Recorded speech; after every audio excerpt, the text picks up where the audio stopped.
Welcome to the CBIA BizCast. I'm your host, Ali Warshavsky, and today on our podcast, we are speaking with West Hartford Mayor Shari Cantor and Economic Development Coordinator Kristen Gorski about rebuilding the state's main streets following what we hope was the worst of the pandemic. So Mayor Cantor and Kristen, welcome to the podcast. Thank you for having us. We're thrilled to be here. Thank you. And West Hartford, for anyone who lives in this area or visited, is really known for a vibrant downtown. I mean, I grew up not too far away over the river in East Hartford, and just over the course of the past 15 years, it's just changed so much. And then, of course, right when it's probably at the peak of its thriving, just from someone who's been in the area a long time, we have this pandemic. So talk to us about how COVID has affected your main street. What challenges did you face as a town, and what turned out to be opportunities? Maybe we'll have Mayor Cantor start answering that one first. Thank you, Ali. Well, like everywhere, I don't think anyone was unaffected by COVID, but our main street particularly is reliant on people. When you talked about the vibrancy that we have here in town, it's because these great restaurants are so creative and wonderful and unique, not chains mostly, and they're really, really special. And they were so impacted because there tend to be smaller restaurants and people were coming out to eat. And it wasn't, when you don't have the foot traffic, then you don't have that retail activity and all of the things that go with people coming to visit your main street. So we are a draw, not for just east of the river, west of the river. We actually draw from the western Springfield to the southern part of or the northern part of New York. So it's about an hour that we are pretty constantly drawing people within an hour of West Hartford for bringing them to a really critical mass of restaurants that they can choose from and have all different kinds of wonderful food experience. And it's a beautiful community. So again, extraordinarily hit, hard. And what was challenging, this area has increased in people wanting to be there. So the rents have gone up. So the cost of keeping that business open was higher than other areas in town for West Hartford Center. Our restaurants are throughout our town, and there are wonderful, fabulous restaurants everywhere. So, but we are, again, hit so hard. And what we found was that our community, when we would reach out, they would deliver. And whether it was delivery, and that's a pun intended there, we had takeout service that people really survived on. Many of our restaurants survived on delivery service. And then we also did some unique things like we had an Eat Local, Win Local program and some other things that helped to keep the businesses in town, reminding people that they can't survive without you. And so that was really, really wonderful. We had a few restaurants that hibernated for the winter, but most of them survived. And we are really proud of that. And we can talk about a little bit down the road and further questions how that happened and what we as a community did to help support them. With employees working from home, you have so many that come into Hartford or the surrounding towns for work. I'm sure it had a huge impact as well, not only in the fact that these businesses, people weren't coming out as much, but the fact that you didn't have that regular foot traffic that you usually would on a busy Monday or Tuesday during the work week from people in Hartford taking their lunch breaks. Absolutely. And especially in our downtown, that's really where a bulk of our large offices are. We have a lot of office square footage in Blueback Square, as well as on LaSalle Road. And, not only people coming in on their lunch breaks from Hartford, but with those offices shut down and people working from home, it was really challenging because, as the mayor had mentioned, our downtown really heavily relies on a lot of foot traffic. That's what makes it so attractive because of the walkability. And so we had less foot traffic due to the fact that there were just less people overall.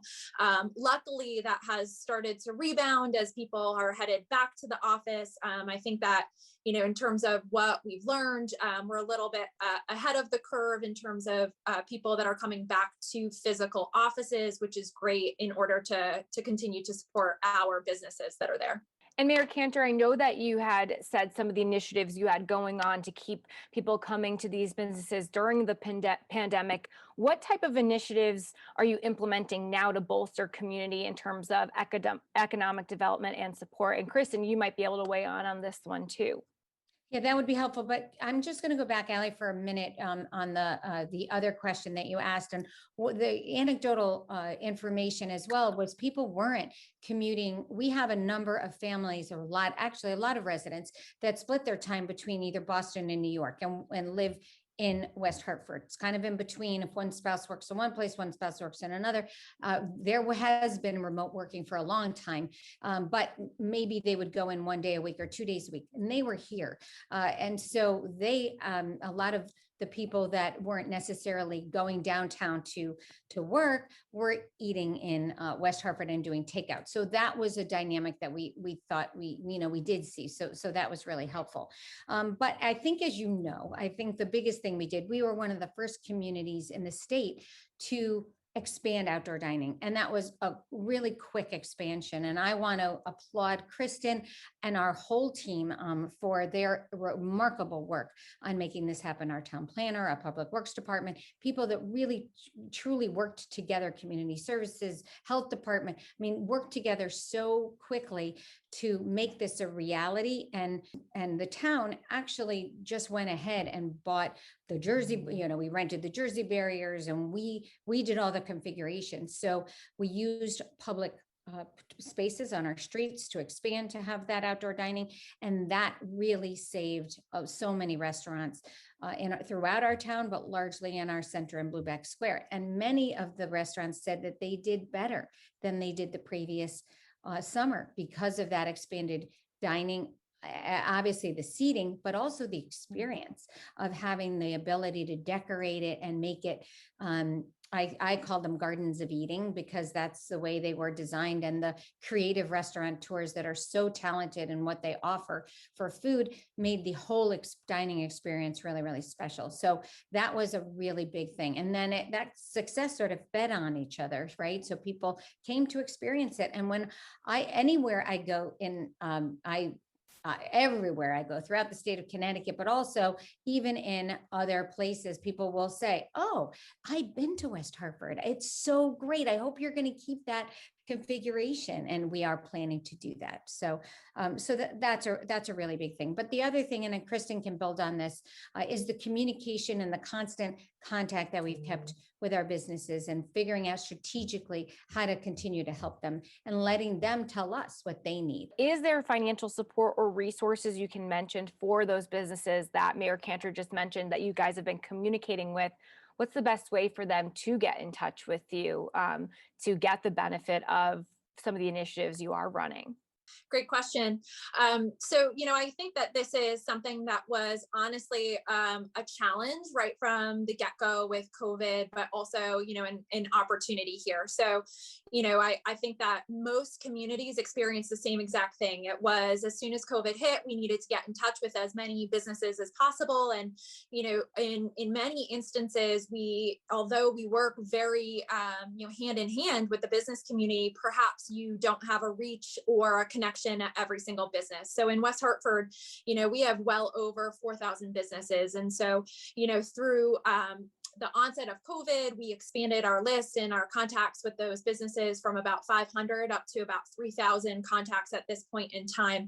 And what we did was very fast and furious try and update our businesses through those email communications in live time, in real time. And as many people will remember, it was information that was coming out quickly, and it was really important to get it into the hands of the businesses, so that they had the best chance at success possible. And so a lot of those were federal support programs, many state initiatives that had come out throughout the pandemic in the way of grants and loans in order to support businesses. So really heavily relying on our partners at the federal and the state level in order to support and sustain businesses. Yeah, it must have been a very challenging time because there were new mandates every day, obviously, because the rates were fluctuating and new resources. So that must have been quite a few busy months for you at the beginning, just trying to get in contact with these businesses. And you mentioned a lot about the restaurants, and of course, it's a big part of West Hartford's town culture that I enjoy, everyone enjoys. But what other areas and businesses are you trying to highlight as a strength of your downtown? We actually have five I would say centers throughout our town, and they're all vibrant and unique in their own way. Bishop's Corner, West Hartford Center, and Blueback Square. We have Park Road. We have the mall. We have the largest mall in our area. And it's a big draw. And Corbin's Corner across the street. So these are all really important. We have our home design district, then we have some smaller economic sort of neighborhood.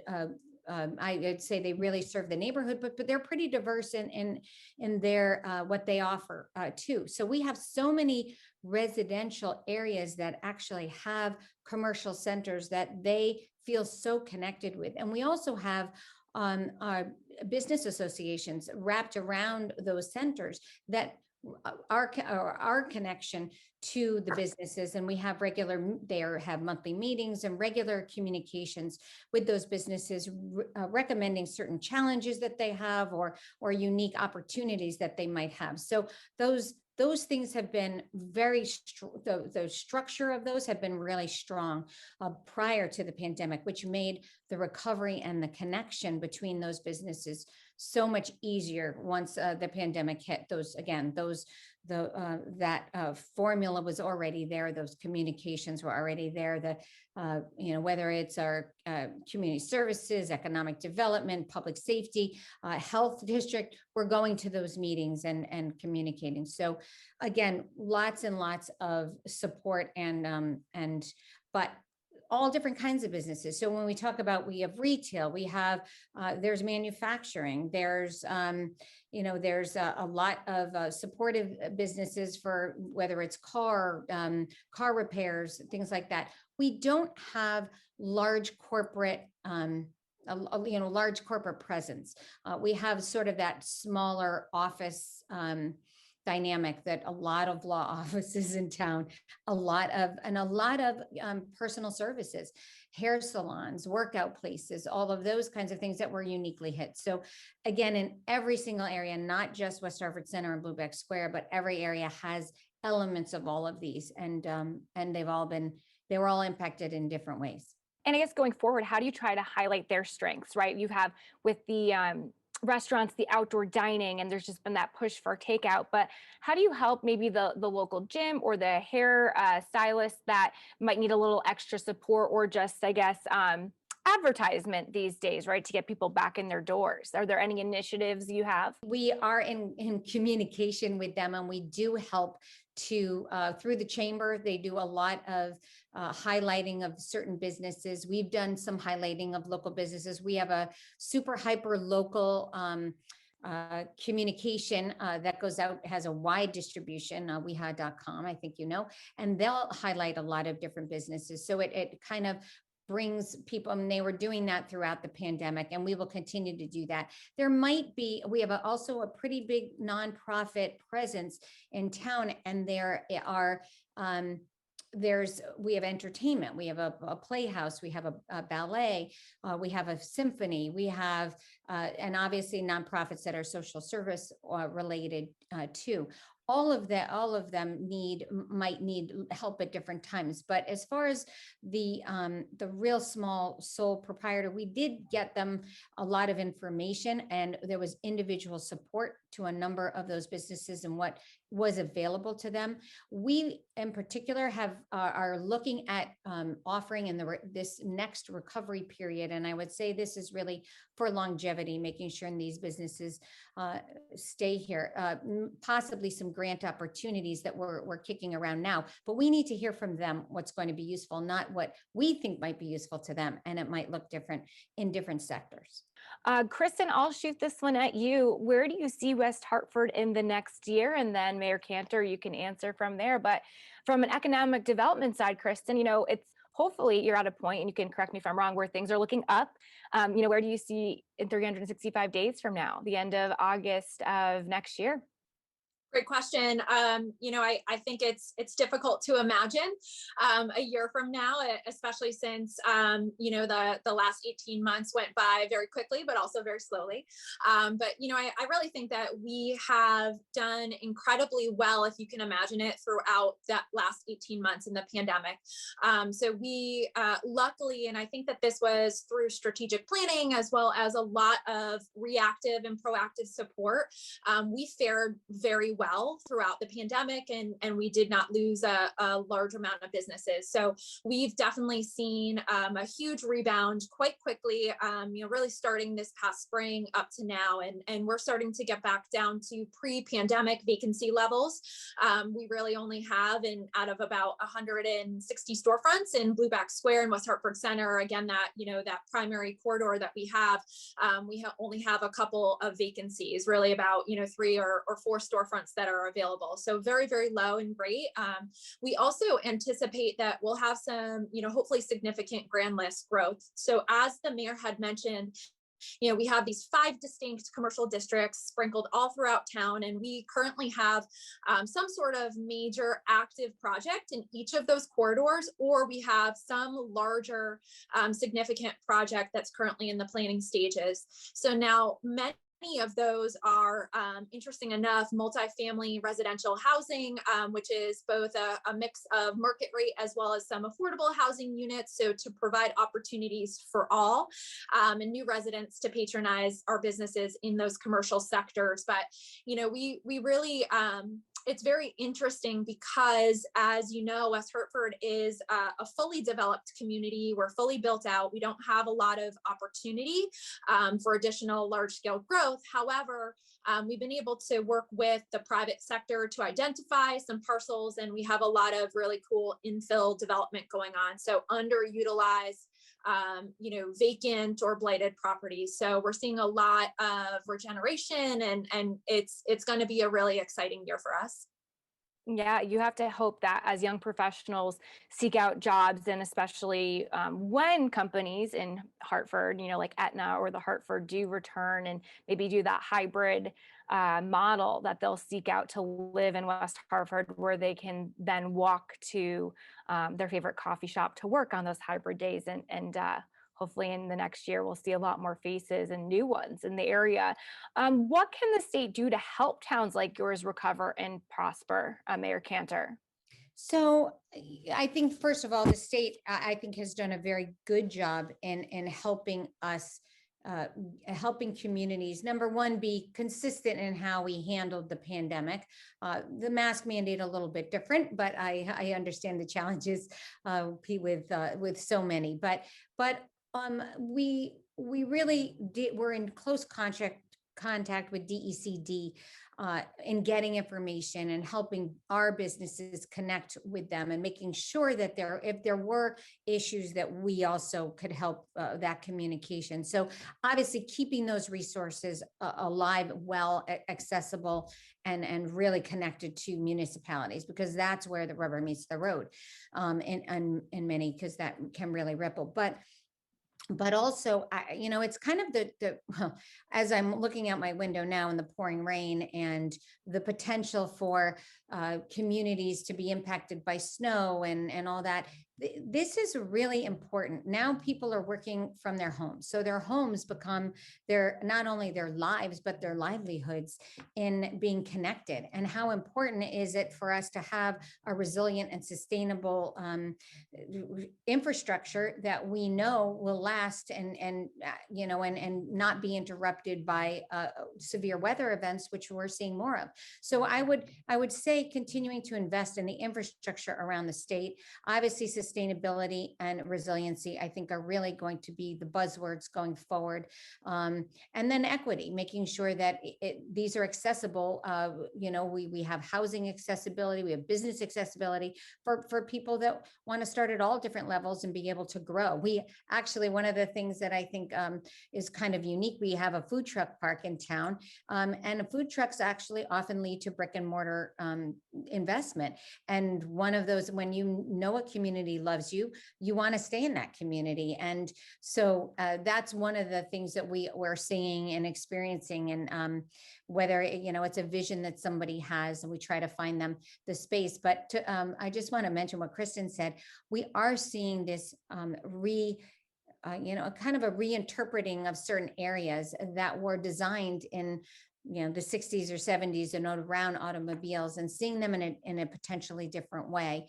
Now, I also want to give a plug to, I think what's so important for the state investment is transportation.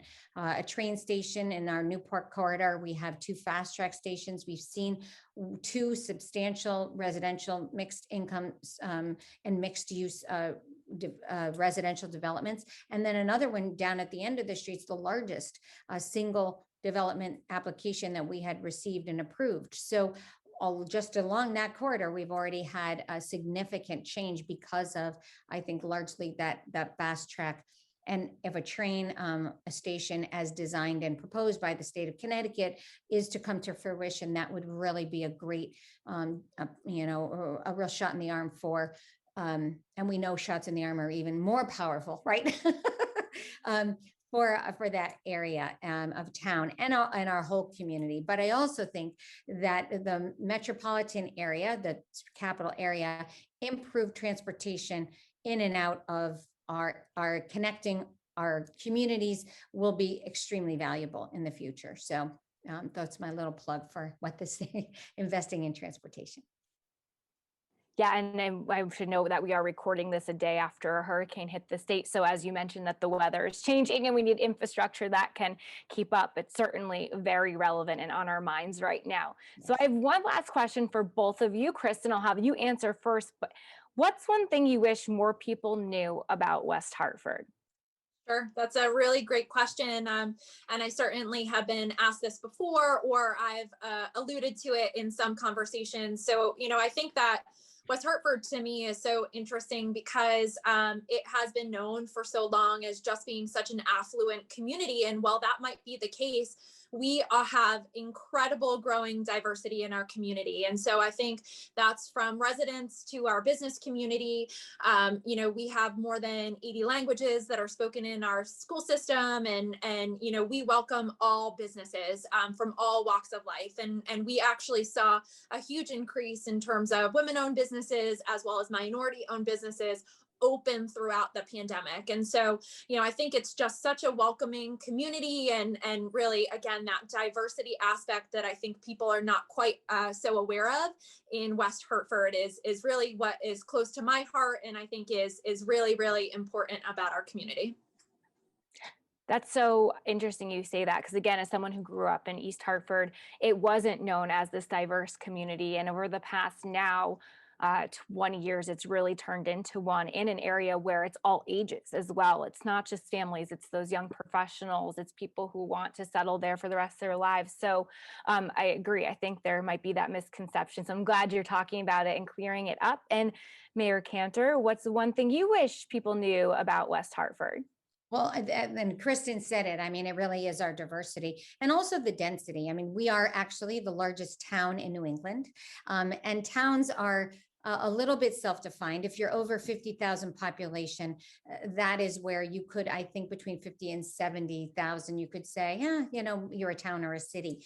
But we really have urban suburban kind of dynamic that a lot of people don't, I think, really understand necessarily until they're here, and they understand it's also extremely walkable, and we have a lot of green space too. So we have 80% of our community that is 10-minute walk from a green space, a park of some sort. So that's really cool. But it is really the economic, cultural diversity that we have in this community that really makes us so special. 80 different languages spoken, primary languages at home, spoken in our schools.